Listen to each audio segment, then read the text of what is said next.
একই কথা দেশের সকল মন্ত্রণালয়, সংস্থা, শিক্ষা প্রতিষ্ঠান, নানা কর্মক্ষেত্রের জন্য প্রযোজ্য।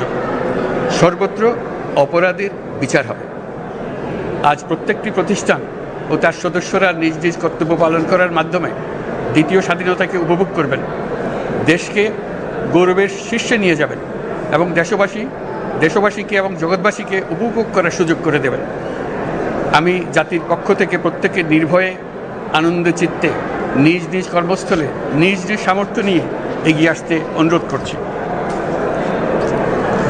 দেশের সকল মানুষকে আজ স্বাধীন, নির্ভয়, নিরুদ্বেগ থাকার জন্য নিশ্চয়তা দেওয়ার জন্য আমাদের ছাত্র শহীদরা প্রাণ দিয়েছেন। এই অভ্যুত্থানের মাধ্যমে সৃষ্ট সরকার দেশের প্রত্যেকের সরকার।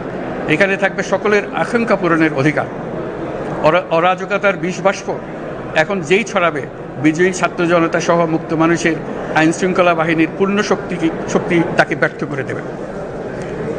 নিষ্ঠুর স্বৈরাচারী সরকার দূর হয়ে গেছে। কাল সূর্য উদয়ের সঙ্গে সঙ্গে গণতন্ত্রের, সুবিচারের, মানবাধিকারের নির্ভয়ে মত প্রকাশের পূর্ণ স্বাধীনতার জন্য সকলের স্বাচ্ছন্দ্যে জীবনধারণের সুযোগ প্রদানের সচেষ্ট সরকারের ঘনিষ্ঠ সান্নিধ্য ও সহমর্মী পরশ দলমত নির্বিশেষে সবাই উপভোগ করবেন। এটাই আমাদের লক্ষ্য। আমাদেরকে এই লক্ষ্য পূরণে সাহায্য করুন। সারা বিশ্ব আজ অবাক হয়ে বলছে, সাবাস বাংলাদেশ, সাবাস বাংলাদেশের ছাত্র জনতা। আমরা এই অর্জনটাকে আর অনেক দূর নিয়ে যেতে চাই। আমাদের ছাত্র জনতার জন্য কিছুই অসম্ভব নয়।